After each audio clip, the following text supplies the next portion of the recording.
ரூபாய் நோட்டு மாற்றம் விவகாரத்தில் பிரதமர் மோடிக்கும் நிதியமைச்சர் அருண் ஜேட்லிக்கும் இடையே கருத்து வேறுபாடு ஏற்பட்டுள்ளதாக தமிழக காங்கிரஸ் கமிட்டி தலைவர் திருநாவுக்கரசர் கூறியுள்ளார்.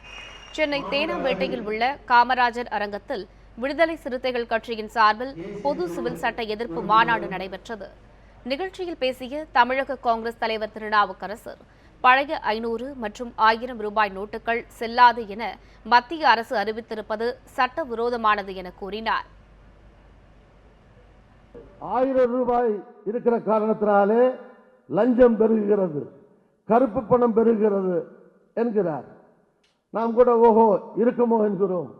அதற்கு மாற்று என்ன என்று கேட்டால் 2000 ரூபாய் தருகிறேன் என்கிறார்.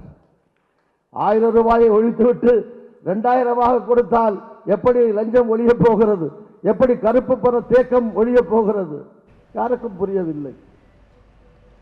மாநாட்டில் பேசிய திமுக மகளிர் அணி செயலாளர் கனிமொழி, நாடாளுமன்றத்தில் பெண்களுக்கு 33% இடஒதுக்கீட்டை கொண்டுவர முயற்சிக்காத பாஜக அரசுக்கு பொது சிவில் சட்டம் பற்றி பேச என்ன தகுதி இருக்கிறது என கேள்வி எழுப்பினார்.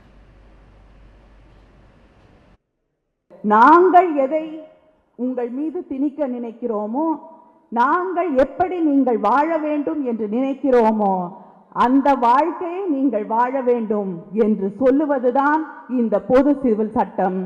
இதை நாம் எந்த காலத்திலும் அனுமதித்து விடக்கூடாது. பொது சிவில் சட்ட எதிர்ப்பு மாநாட்டில் பேசிய திருமாவளவன், பொது பிரச்சினைகளில் தமிழக அரசியல் கட்சிகளிடையே ஒற்றுமை தேவை என வலியுறுத்தினார்.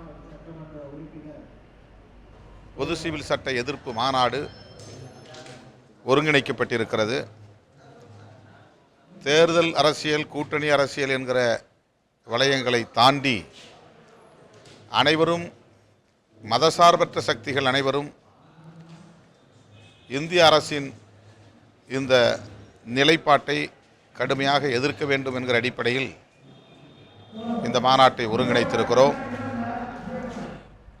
மாநாட்டில் பேசிய திரைப்பட இயக்குனர் அமீர், ரூபாய் நோட்டு மாற்றத்தை கொண்டு வந்ததற்காக பிரதமர் மோடிக்கு பாராட்டு தெரிவிக்கும் ரஜினிகாந்த் கபாலி பட வசூல் மற்றும் அந்த படத்திற்காக தான் பெற்ற ஊதியம் குறித்து கணக்கு காட்ட முடியுமா என கேள்வி எழுப்பினார். இந்த நாட்டில் எத்தனை அக்கிரமங்கள் நடந்திருக்கும் போது எதற்குமே வாய் திறக்காத ரஜினிகாந்த் இதுக்கு மட்டும் வாய் திறக்க வேண்டிய அவசியம் என்ன இருக்கிறதுனா, அது நீண்டகால கள்ள நட்பு. நீண்டகால கள்ள நட்பு. புதிய இந்தியா பிறந்துருச்சுன்னு சொல்றாரு. புதிய இந்தியா பிறந்துருச்சுன்னு சொன்ன ரஜினி அவர்களே, உங்க பழைய இந்தியாவில் கபாலின்னு ஒரு படம் ரிலீஸ் ஆச்சு, அதுக்கு டிக்கெட் என்ன ரேட்டுன்னு உங்களுக்கு தெரியுமா? அரசு நிர்ணயிச்ச விலையில டிக்கெட் வித்தீங்களா நீங்க? உங்க சம்பளம் என்ன, மொத்த அந்த படத்தின் வியாபாரம் என்ன, அத்தனையும் கணக்கில் வந்திருக்குன்னு யாரால காட்ட முடியுமா?